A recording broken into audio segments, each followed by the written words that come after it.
বান্ধৱীসকল, আজি আমাৰ চৰকাৰে শপত গ্ৰহণ কৰাৰ পিছত প্ৰথম কেবিনেট বৈঠক অনুষ্ঠিত হয় আৰু এক প্ৰকাৰে আজিৰ কেবিনেট বৈঠকৰ সিদ্ধান্তসমূহ বা আমি যি ধৰণে আলাপ আলোচনা কৰিলোঁ, চৰকাৰখনে এক প্ৰকাৰ আজিৰে পৰা দায়িত্ব গ্ৰহণ কৰিলে এনেকুৱা এটা বাৰ্তাও আমি প্ৰেৰণ কৰিব বিচাৰিছোঁ। অৱশ্যে মন্ত্ৰীসমূহৰ দপ্তৰ এতিয়াও আমি ঘোষণা কৰা নাই, খুব সোনকালে আমি দপ্তৰো ঘোষণা কৰিম। আৰু ৰাতিপুৱা মই সংবাদ মাধ্যমত কোৱাৰ দৰে বিধানসভাৰ অধিৱেশনৰ পৰৱৰ্তী সময়ত মন্ত্ৰীসভাখনৰ পূৰ্ণাংগ সম্প্ৰসাৰণৰ ব্যৱস্থা কৰা হ'ব। অহা 21, 22, 25 আৰু 26 তাৰিখে অসম বিধানসভাৰ অধিৱেশন অনুষ্ঠিত হ'ব। এই অধিৱেশনতে নৱনিৰ্বাচিত সদস্যসকলে শপত গ্ৰহণ কৰিব আৰু অসমৰ মহামান্য ৰাজ্যপাল ডাঙৰীয়াই তেখেতৰ অভিভাষণো সদনত আগবঢ়াব। আমাৰ জ্যেষ্ঠ বিধায়ক চন্দ্ৰমোহন পাটোৱাৰী ডাঙৰীয়াক প্ৰ'টেম অধ্যক্ষৰ দায়িত্ব পালন কৰিবৰ বাবে ৰাজ্য চৰকাৰে ইতিমধ্যে ৰাজ্যপাল ডাঙৰীয়াক অনুৰোধ কৰিছে আৰু মই ভাবোঁ যে আজি বা অহাকালি ৰাজ্যপাল মহোদয়ৰ পৰাও অধিসূচনা ওলাব আৰু আটাইতকৈ জ্যেষ্ঠ সদস্য হিচাপে চন্দ্ৰমোহন পাটোৱাৰী ডাঙৰীয়াই এই বিধানসভাৰ অধিৱেশনৰ প্ৰ'টেম স্পীকাৰৰ দায়িত্ব পালন কৰিব।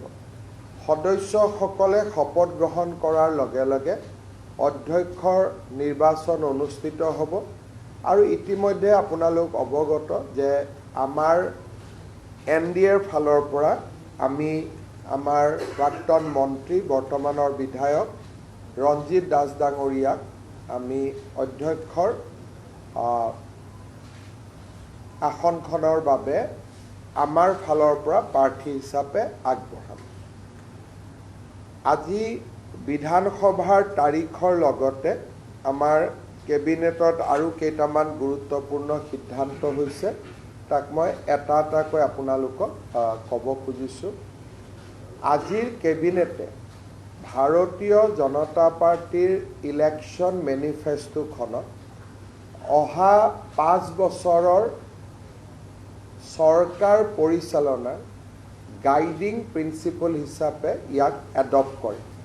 অৰ্থাৎ বিজেপিৰ মেনিফেষ্টোখনেই এতিয়াৰ পৰা দলীয় মেনিফেষ্টো নহয়, এইখন চৰকাৰৰ নীতি নিৰ্ধাৰণৰ আধাৰ হিচাপে ইয়াক আজিৰ কেবিনেটে গ্ৰহণ কৰিছে।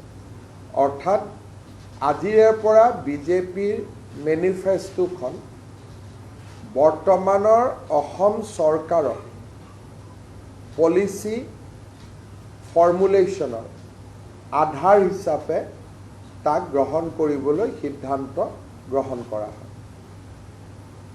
আজি আমাৰ কেবিনেটে অহা 26 তাৰিখে বিধানসভাৰ শেষ দিনাখন ইউনিফৰ্ম চিভিল কোড ইয়াক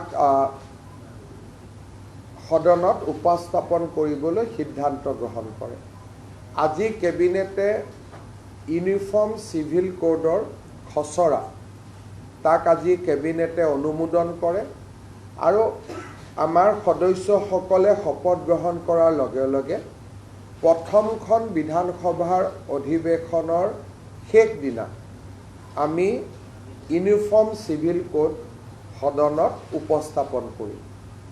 আজি কেবিনেটে পাছ কৰা খচৰা অনুসৰি এই ইউনিফৰ্ম চিভিল কোডৰ পৰা জনজাতীয় লোকসকলক বোথ হিলছ এণ্ড প্লেইনছ জনজাতীয় লোকসকলক UCCৰ আওতাৰ পৰা বাহিৰত ৰখা হ'ব আৰু এই ইউচিচিখনে কোনো ধৰণৰ ধৰ্মীয় ৰীতি নীতি কাষ্টমছ ট্ৰেডিশ্যন এইকেইটাকো ইউচিচিৰ আওতাৰ পৰা সম্পূৰ্ণ বাহিৰত ৰখা হৈছে আমাৰ মনত কিছুমানে প্ৰশ্ন কৰিব পাৰে যে এটা ইউচিচি মতে পূজা হ'ব নেকি ইউচিচি মতে নাম প্ৰসংগ হ'ব নেকি এই ধৰণৰ প্ৰশ্নবিলাক যাতে উত্থাপন নহয় সেইকাৰণে ইউচিচিৰ পৰা ধৰ্মীয় পৰম্পৰা সম্পূৰ্ণৰূপে বাহিৰত ৰখা হৈছে তাৰমানে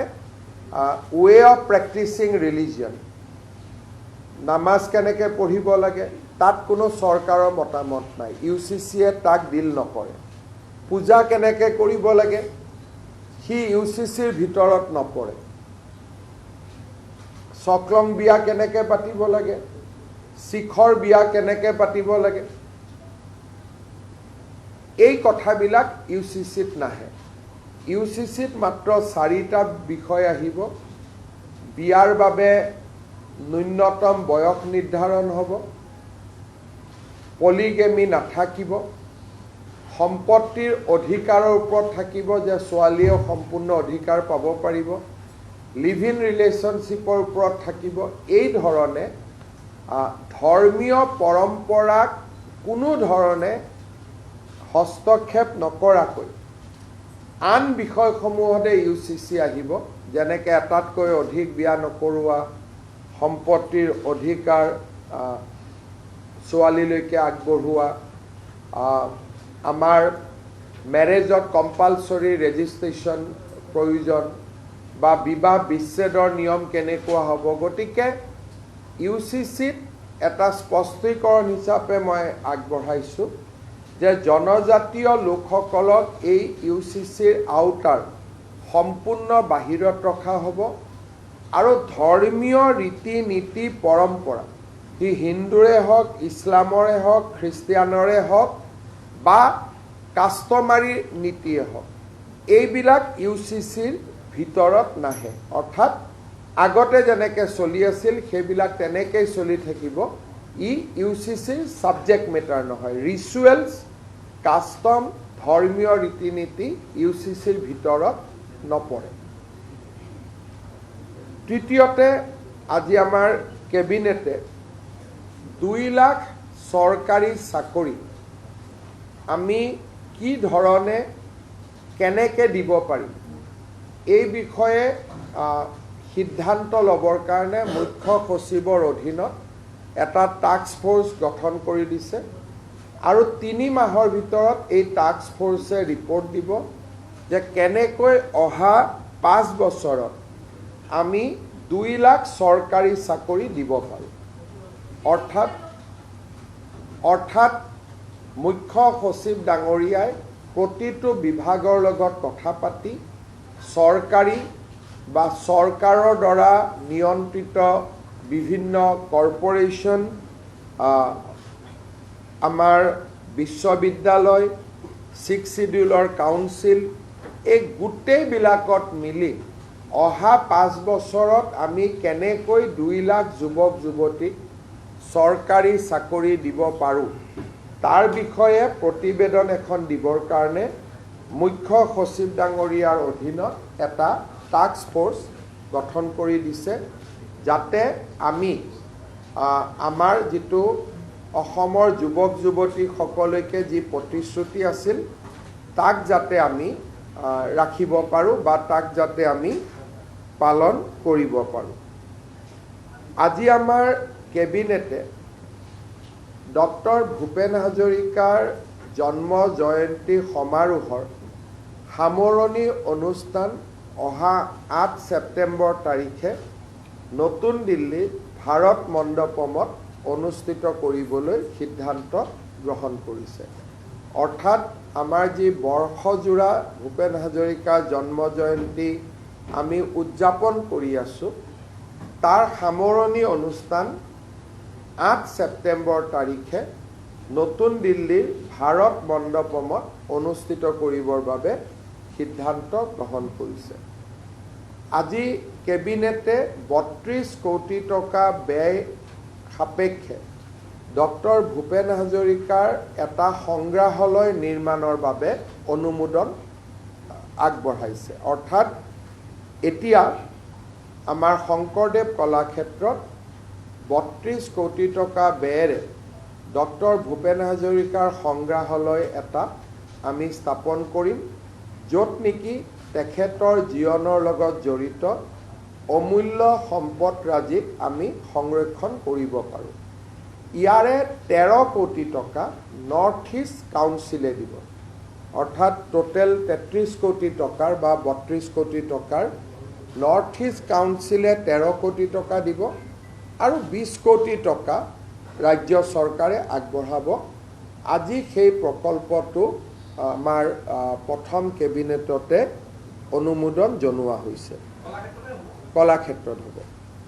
আজি ৰাজ্য চৰকাৰে অসমৰ মহা অধিবক্তা দেৱজিৎ শইকীয়াক আৰু ৫ বছৰৰ কাৰণে অসম চৰকাৰৰ মহা অধিবক্তা হিচাপে নিয়োগ কৰিছে। প্ৰধানমন্ত্ৰী নৰেন্দ্ৰ মোদী ডাঙৰীয়াই যোৱা কেইটামান দিনত অসম ভাৰতৰ বিদেশী মুদ্ৰা সংৰক্ষণৰ কাৰণে আৰু অপব্যয় নকৰিবৰ বাবে ৰাজ্য চৰকাৰ আৰু দেশৰ জনগণক পৰামৰ্শ দিছিল। প্ৰধানমন্ত্ৰী ডাঙৰীয়াৰ পৰামৰ্শক সৰুগত কৰি আজি ৰাজ্য চৰকাৰে কেইবাটাও সিদ্ধান্ত গ্ৰহণ কৰিছে, যিকেইটা সিদ্ধান্ত মই আপোনালোকক ক'ব খুজিছোঁ। অহা ৬ মাহ অসম চৰকাৰে কোনো নতুন গাড়ী মটৰ ক্ৰয় নকৰে। অৰ্থাৎ নতুন মন্ত্ৰীসকলকো অহা ৬ মাহলৈকে নতুন গাড়ী দিয়া নহ'ব। আমাৰ বৰ্তমান যি পুৰণা গাড়ী আছে আমি সেই গাড়ীয়েদি আমাৰ কাম চলাব লাগিব। দ্বিতীয়তে যিকেইটা আমি অনুমতি ইতিমধ্যে দিলোঁ কিন্তু অহা কালিৰ পৰা প্ৰযোজ্য হোৱাকৈ ৬ মাহ কোনো চৰকাৰী বিষয়া নিজৰ খৰচতো বিদেশ ভ্ৰমণ নকৰিব। বহুত সময়ত মানুহে কয়, এজন অফিচাৰে কয় যে মই হলিডেত যাব খুজিছোঁ থাইলেণ্ড, ছিংগাপুৰ, আৰু আমি এইটো লিবাৰেলি আমি অনুমতি দিওঁ। কিন্তু বৰ্তমান ৬ মাহৰ কাৰণে এক্সেপ্ট মেডিকেল ৰিজনক বাদ দি কোনো চৰকাৰৰ মন্ত্ৰী বা বিষয়াই বা কৰ্মচাৰীয়ে বিদেশ ভ্ৰমণ কৰিব নোৱাৰিব। ৬ মাহৰ কাৰণে বোথ অফিচিয়েল এণ্ড পাৰ্চনেল, কোনো ধৰণৰ অফিচিয়েলিও বিদেশ ভ্ৰমণ নকৰে আৰু ব্যক্তিগত টকা দিও বিদেশ ভ্ৰমণ নকৰে। চৰকাৰী বিদেশ ভ্ৰমণ অকল মুখ্যমন্ত্ৰীৰ আগতীয়া অনুমতিৰে সম্ভৱ হ'ব। কিন্তু চৰকাৰী বিদেশ ভ্ৰমণৰ ক্ষেত্ৰতো ছেমিনাৰ বা কনফাৰেন্সত আমি যিমান দূৰ সম্ভৱ হয় গুৱাহাটীৰ পৰাই ভিডিঅ' কনফাৰেন্সত অংশগ্ৰহণ কৰিবলৈ আমাৰ বিষয়াসকলক আমি অনুৰোধ কৰিছোঁ। ৰাজ্যপালৰ পৰা আৰম্ভ কৰি আমাৰ প্ৰতিটো পৰ্যায়ৰ চৰকাৰী বিষয়া মন্ত্ৰীসকলৰ কনভয়সমূহ সৰু কৰা হ'ব, নিৰাপত্তাৰ দিশটোক বাদ দি। তাৰ এই গোটেই কনভয়খিনি আমি সংখ্যা হ্ৰাস কৰিবৰ কাৰণে আজি আমি সিদ্ধান্ত লৈছোঁ। মন্ত্ৰী হওক, অফিচাৰ হওক বা মুখ্যমন্ত্ৰী হওক, ৰাজ্যপাল হওক, সকলোৰে কনভয়বিলাক ডাউন চাইজ কৰা হ'ব এটলিষ্ট ফৰ নেক্সট 6 মান্থ। যোৱা বছৰৰ তুলনাত এই বছৰ অসম চৰকাৰৰ পেট্ৰল ডিজেল খৰচ, যিটো চৰকাৰে আমি গাড়ীত খৰচ কৰোঁ, it will be cut by 20% by reducing toll আৰু 2-4খন গাড়ী বেছিকৈ খৰচ নকৰি আমি চৰকাৰে যিমান টকাৰ তেল কিনে যোৱা বছৰৰ তুলনাত এই বছৰ আমি 20% ডিজেল আৰু পেট্ৰলত আমি কম খৰচ কৰিম। আৰু এটা আজি আমি সিদ্ধান্ত লৈছোঁ যে অহা 6 মাহ অসম চৰকাৰে কোনো বিদেশী বস্তু ক্ৰয় নকৰিব। মোবাইলে হওক কিবা আন যিকোনো আমাৰ বিভিন্ন সময়ত বিভিন্ন বস্তু আমি কিনি থাকোঁ, অহা 6 মাহ আমি কোনো ধৰণৰ বিদেশী বস্তু ক্ৰয় নকৰোঁ। চৰকাৰে, পাব্লিকে কৰিব পাৰে, চৰকাৰে আমি ক্ৰয় নকৰোঁ, যাতে আমি বিদেশী মুদ্ৰা সঞ্চয় কৰিব পাৰোঁ। আমি অহা 6 মাহ সেমিনাৰ ৱৰ্কশ্বপ আমি একো নাপাতোঁ, যাতে মানুহ আহিবলগীয়া নহয়। কিন্তু through video' conference seminar workshop পাতি থাকিব পাৰিব। Physical seminar and workshop will not be held for next 6 months. চৰকাৰে যদি গাড়ী ভাড়া লয়, আমি EV ভেহিকলহে হায়াৰ কৰিবৰ বাবে সিদ্ধান্ত লৈছোঁ।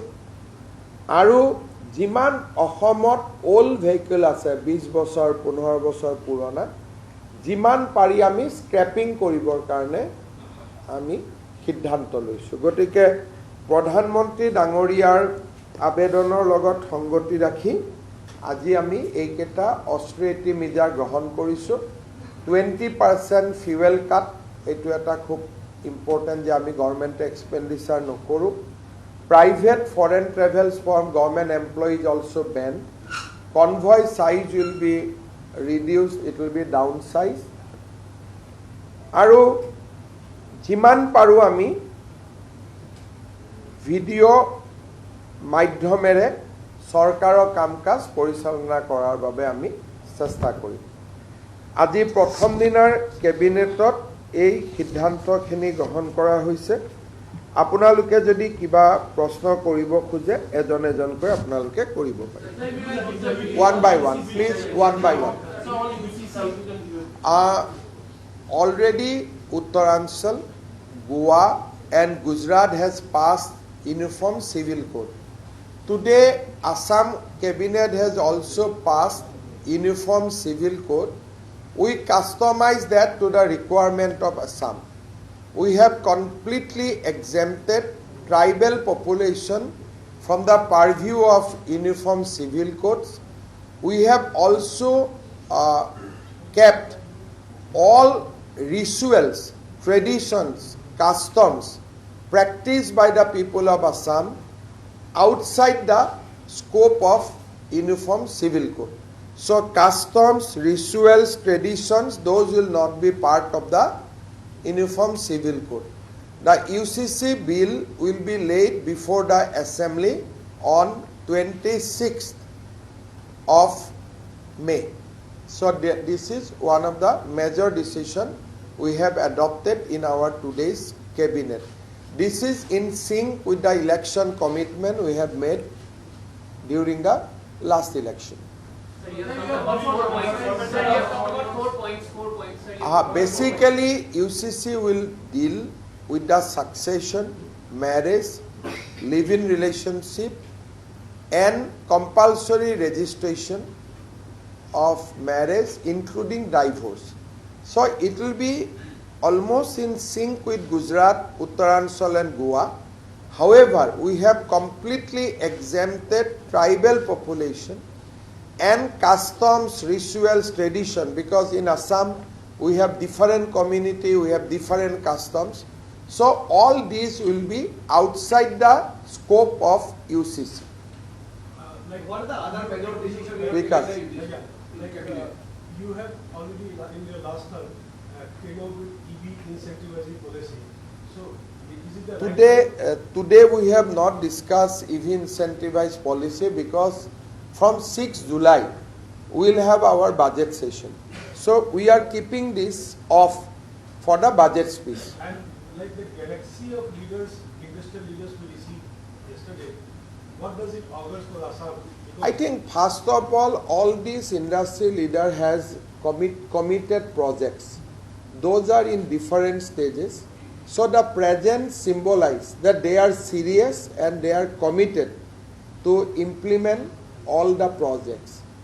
I had private discussion with also many industrialists. They are looking forward to invest more in Assam. Sir, if you can brief about the austerity measures.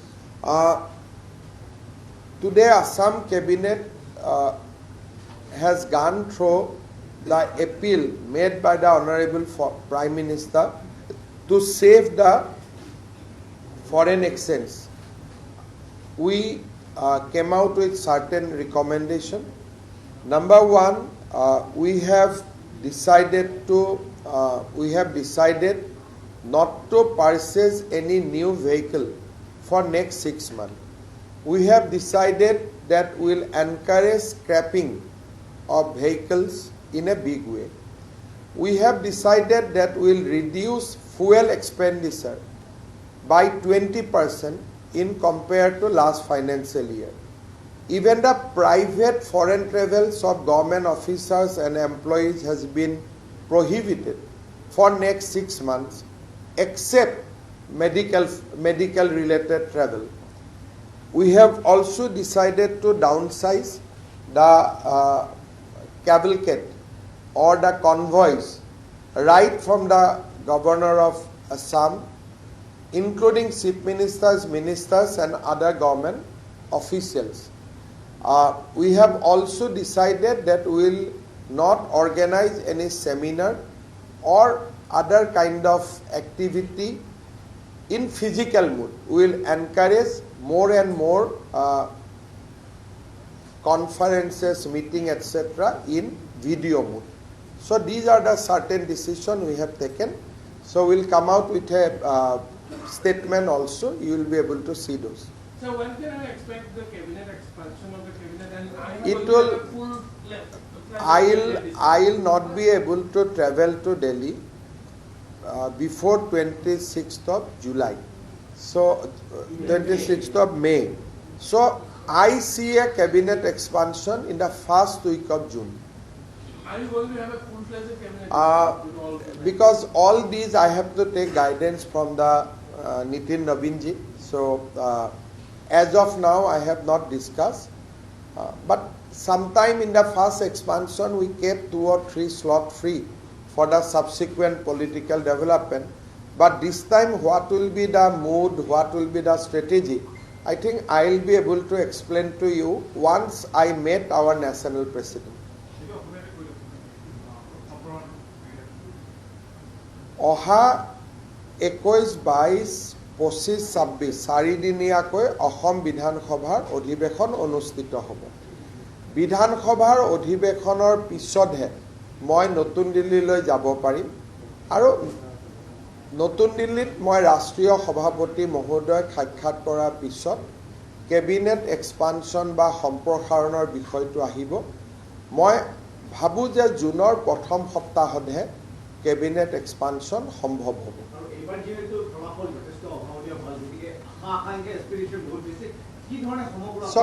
বিজেপিয়ে ব্যক্তিগত আশা আকাংক্ষা বা এছপাৰেশ্যনক প্ৰমোট নকৰে। মই ভাবোঁ যে আমাৰ কোনো বিধায়কে মন্ত্ৰী হ'ব বিচাৰি থকা নাই। এটলিষ্ট মোক কোনেও লগো কৰা নাই, সাক্ষাতো কৰা নাই। সেই ক্ষেত্ৰত বিজেপিত সেই ধৰণৰ সংস্কৃতি নাই। কিন্তু ৰাইজৰ আশা আকাংক্ষা পূৰণৰ বাবে আজি আপোনালোকে কেবিনেটত দেখিছে যে আমি 2টা প্ৰমিছ, 2 লাখ চৰকাৰী চাকৰি, UCC আমি অলৰেডি কাম আৰম্ভ কৰিলোঁৱেই। গতিকে ৰাইজক দিয়া প্ৰতিশ্ৰুতিখিনি আমি আখৰে আখৰে পালন কৰিম আৰু সেইকাৰণে বিজেপিৰ মেনিফেষ্টোখন আজি চৰকাৰে as a guiding principle of governance হিচাপে আজি আমি ইয়াক এডপ্ট কৰিছোঁ। তাৰমানে আমি এই গোটেই মেনিফেষ্টোখন লৈ কিমান চিৰিয়াছ তাৰ এটা ষ্ট্ৰং ছিগনেল আজি আমি আগবঢ়াইছোঁ। চাওক, এই গোটেই বিষয়টো এতিয়া আইনৰ হাতত আৰু আইনে নিজৰ গতিৰে সিদ্ধান্ত ল'ব। কিন্তু ভাৰত চৰকাৰে ইতিমধ্যে বিদেশী ৰাষ্ট্ৰসমূহৰ পৰা এই ডকুমেণ্টছবিলাক সঠিক নাছিল বা ডকুমেণ্টছবিলাক ভুৱা বুলি ইতিমধ্যে আমি লিখিত পত্ৰ লাভ কৰিছোঁ। গতিকে পুলিচৰ ইনভেষ্টিগেশ্যনটো বহুত দিন নহ'বগৈ। আমি নিৰ্ধাৰিত সময়ত এই কেছটোত আমি চাৰ্জশ্বিট দিব পাৰিম যোৱাকালিৰ পৰা এটা গুৱাহাটী পুলিচে ফেক একাউণ্টৰ ওপৰত ইনভাইট কৰিছে আৰু গোটেই অসমত হোৱাৰ চান্স আছে আপোনালোকে এই বিষয়ে কমিশনাৰ অফ পুলিচক সুধিব মই বহুত ফলো কৰি থকা নাই Sir, Pawan Khera asked As per the Supreme Court order, today he appeared before the crime branch. Crime branch will definitely ask questions. We will try to file charge sheet within the stipulated time. If he continue to cooperate, submission of charge sheet or submission of final report will be much faster. But if he doesn't cooperate, then it might take time. But we want to conclude the case as soon as possible. হ'ব চক নিৰ্বাচন হৈ গ'ল অহা 3টা বছৰ বা 2টা বছৰ লোকসভা নিৰ্বাচনৰ পৰিৱেশ নাহালৈকে আমি সকলোৱে অসমৰ ৰাইজৰ উন্নয়নৰ বাবে সময়খিনি খৰচ কৰিব খোজো ডেফিনেটলি সকলোৱে কিবা নহয় কিবা ভাল বেয়া কৈ থাকিব কিন্তু এইকেইটা দিন আমি ৰাজনীতিৰ কথা বতৰাত কৈও কাৰণ বহুত পলিটিক্স কৰিলোৱে এইকেইটা দিন আমাৰ চিন্তা থাকিব যে কেনেকৈ আমি ইলেকশ্যন মেনিফেষ্টোখন ইমপ্লিমেণ্ট কৰিব পাৰোঁ সেইকাৰণে ময়ো ষ্টেটমেণ্ট চোৱা নাই আৰ্টিকলো মই চোৱা নাই ৰাতি পঢ়ি ল'ম কিবা যদি ৰিয়েক্ট কৰিব লাগে মই জনাম কালি শপত গ্ৰহণ অনুষ্ঠানটো মিছ কৰিছে গোটেই একেলগে গোটেই বিজেপি অসমত কেনেকৈ সম্ভৱ হৈছে ইনচাইড ষ্টৰী চক প্ৰথম কথা যোৱা 5 বছৰত ৰাষ্ট্ৰীয় পৰ্যায়ত অসমে এক খুব ইম্পৰ্টেণ্ট ষ্টেট হিচাপে আত্মপ্ৰকাশ কৰিছিল আৰু স্বাধীনতাৰ পিছত কেতিয়াও ৰাষ্ট্ৰীয় ৰাজনীতিত অসমে কেন্দ্ৰীয় ভূমিকাত among the top 5 top 10 state আমি কেতিয়াও আহিব পৰা নাছিলোঁ সদায় আমাক উত্তৰ পূৰ্বাঞ্চলৰ সীমামূৰীয়া ৰাজ্য এখন হিচাপে আমাক সদায় গণ্য কৰা হৈছিল প্ৰধানমন্ত্ৰী নৰেন্দ্ৰ মোদী ডাঙৰীয়াৰ নেতৃত্বত অসমে যোৱা 5 বছৰত ৰাষ্ট্ৰীয় ৰাজনীতিৰ কেন্দ্ৰীয় মঞ্চখনত থিয় দিব পাৰিছিল আৰু যোনে অসমৰ বাহিৰত যোৱা 5 বছৰত যোন অসমীয়াই অসমৰ বাহিৰত গৈছে ৰাইজৰ লগত কথা পাতিছে তেওঁলোকে অনুভৱ কৰিব পাৰিছে যে অসমক এতিয়া এখন বিকশিত ৰাজ্য হিচাপে মানি লোৱা হয় কিন্তু যিসকলে আমি অসমৰ বাহিৰত যোৱা নাই যোৱা 5 বছৰত তেওঁলোকেও যোৱাকালি অনুভৱ কৰিব পাৰিছে যে ৰাষ্ট্ৰীয় ৰাজনীতিত অসমে এতিয়া এটা বলিষ্ঠ কণ্ঠ হিচাপে আত্মপ্ৰকাশ কৰিছে এনডিএ শাসিত ৰাজ্যৰ উপৰিও মিজোৰামৰ মুখ্যমন্ত্ৰী আৰু আন কেইবাগৰাকীও সাংসদ দৰ্শকৰ আসনতো বহু সংখ্যক সংসদ বহি আছিলে কেন্দ্ৰীয় মন্ত্ৰী আৰু প্ৰাক্তন কেন্দ্ৰীয় মন্ত্ৰী প্ৰাক্তন সংসদ কালি প্ৰায় সংসদ মন্ত্ৰী বিধায়ক বিভিন্ন ৰাজ্যৰ বিধায়ক নিজে নিজে আহিছিলে বিভিন্ন ৰাজ্যৰ মন্ত্ৰী যাক আমি দেখা নাই মঞ্চত আমি মুখ্যমন্ত্ৰী আৰু উপমুখ্যমন্ত্ৰীসকলক দেখিছোঁ কিন্তু তাৰ উপৰিও 500তকৈ অধিক মন্ত্ৰী বিধায়ক প্ৰাক্তন সাংসদ আৰু বৰ্তমানৰ সংসদ যোৱাকালি উপস্থিত আছিলে মুকেশ আম্বানীক বাদ দি দেশৰ গোটেই কেইজন প্ৰতিষ্ঠিত উদ্যোগপতি যোনে নেকি অসমৰ লগত সম্পৰ্ক ৰক্ষা কৰে তেওঁলোক যোৱাকালি উপস্থিত আছে ভাৰত চৰকাৰৰ PSU BCPL oil India IOC তাৰো প্ৰতিনিধি মণ্ডলসকলে যোৱাকালি আমাৰ শপত গ্ৰহণ অনুষ্ঠানত অংশগ্ৰহণ কৰিছিল অসমৰ এক বৃহৎ সংখ্যক সত্ৰৰ সত্ৰাধিকাৰ প্ৰভু ঈশ্বৰসকলে কালি শপত গ্ৰহণ অনুষ্ঠানত যোগদান কৰিছিল আমেৰিকাৰ ৰাষ্ট্ৰদূত সাধাৰণতে কোনো শপত গ্ৰহণ অনুষ্ঠানত এম্বেচাডৰক দেখা নাযায় কালি আমেৰিকাৰ এম্বেচাডৰে শপত গ্ৰহণ অনুষ্ঠান আৰু পিছত মোক ব্যক্তিগতভাৱেও সাক্ষাৎ কৰিছিলে এইসকলৰ উপৰিও যোৱাকালি বিজেপি দলৰ প্ৰতিটো বুথৰ সভাপতি উপস্থিত আছিল বুথ কমিটিৰ সভাপতিসকল এজিপি আৰু বিপিএফ দলৰো বুথ পৰ্যায়ৰ কাৰ্যকৰ্তাসকল উপস্থিত আছিল যিসকলে ইলেকশ্যনত কপালৰ ঘাম মাটিত পেলাই কাম কৰিছিলে যোৱাকালিৰ সভাখনে অসমক এক অনন্য স্বীকৃতি দিছে লগতে আমাৰ দায়িত্বও বৃদ্ধি কৰিছে যেতিয়া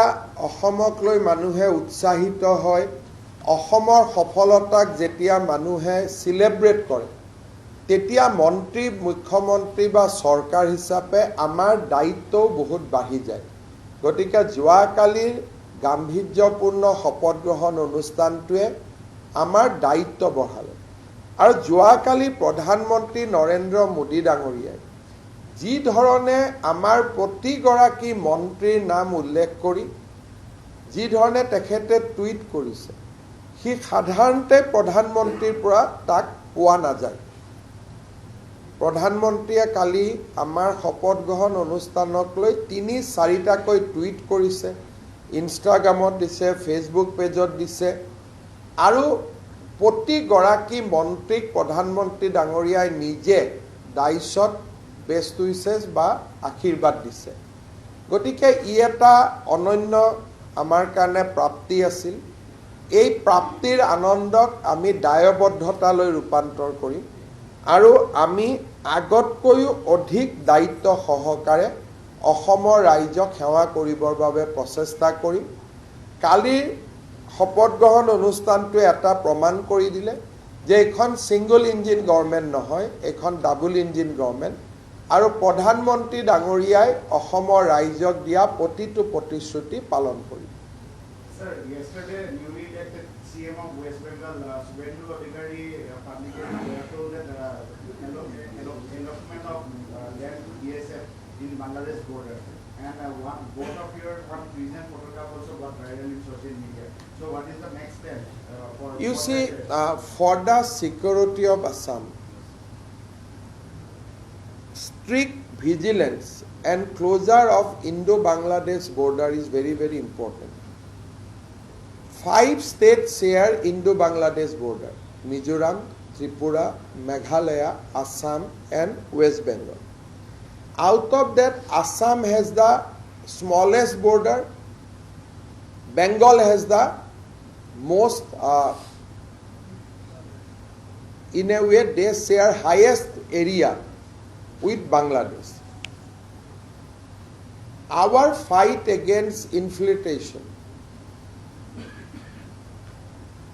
always has a problem because there was a huge gap so far as fencing is concerned between West Bengal and India. Many organizations in Assam demands that you seal Indo-Bangladesh border in Assam, but that was meaningless. Sealing Assam border with India-Bangladesh border only in Assam is a meaningless without similar closure in West Bengal. So that was our issue for long.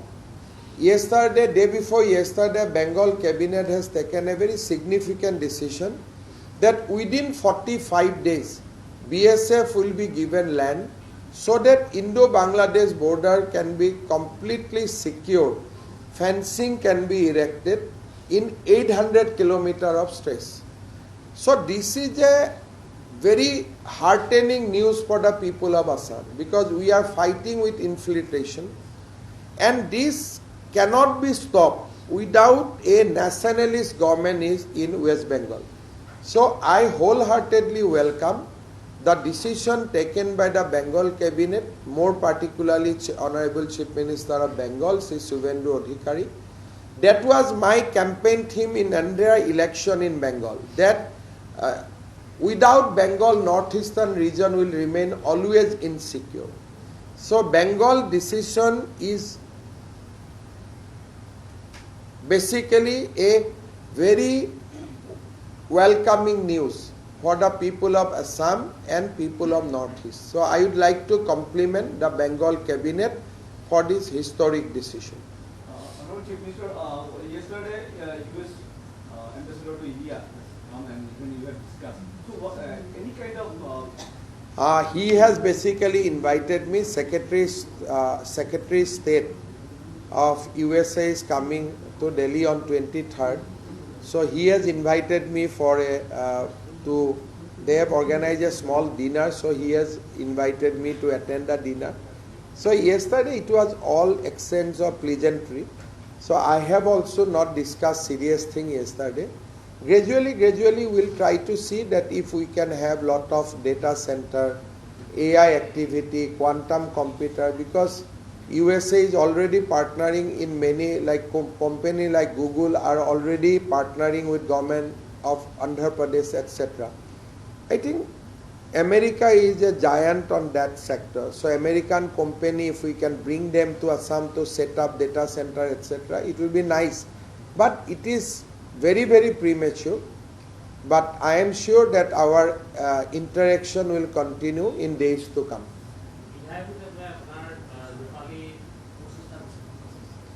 2001 চনৰ 13 মেত মই প্ৰথম জালুকবাৰী সমষ্টিৰ পৰা অসম বিধানসভালৈ নিৰ্বাচিত হৈছিলোঁ আৰু আজি 2026 চনৰ 13 মে অৰ্থাৎ অসম বিধানসভাত 25টা বছৰ মোৰ সম্পূৰ্ণ হ'ল মই ভাবো ইউ এটা প্ৰাপ্তি প্ৰত্যেক বছৰে ইলেকশ্যনত জিকাৰ মাৰ্জিনো বাঢ়িছিল এবাৰ নতুন সমষ্টি ভাল কৰি কাকো চিনিও নাপাওঁ তথাপিতো ভাল ভোটত জিকিব পাৰিছো গতিকে ই জনতাৰ আশীৰ্বাদ মানুহৰ আশীৰ্বাদ বুলিয়ে ধৰো 25টা বছৰলৈকে ঘূৰি চালে কেনেকৈ পাৰ হৈ গ'ল তাকো আচৰিত লাগে যে প্ৰথম এছেম্বলিত যোৱা আৰু আজি 25টা বছৰ সিনেমাৰ যেনেকৈ 3 ঘণ্টা পাৰ হৈ যায় কোনেও গমে নাপায় তেনেকৈ 25টা বছৰ পাৰ হৈ গ'ল ৰাইজে আশীৰ্বাদ দি আছে আৰু ভাবো দি থাকিব হ'ব থ্যাংক ইউ